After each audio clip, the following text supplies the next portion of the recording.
¿Cómo les va? Bueno, espero que muy bien. Video cortito de Siciliano en su taller para mostrarles estas joyitas que tengo hace muchos años de la marca Plum, marca americana por excelencia. Con muchos años, muchos años. La verdad que yo era chico cuando las compré y ya estas llaves estaban cansadas de estar guardadas. Unidades espectaculares.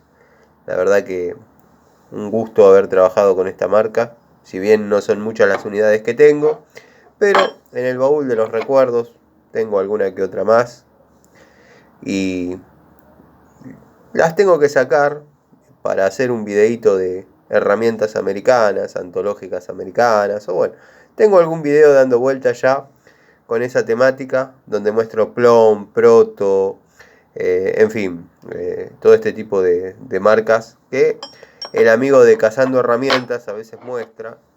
Y yo tengo la suerte, como dije, de haber comprado en su momento algunas.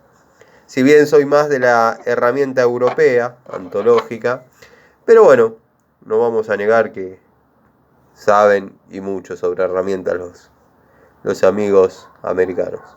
Les mando un saludo.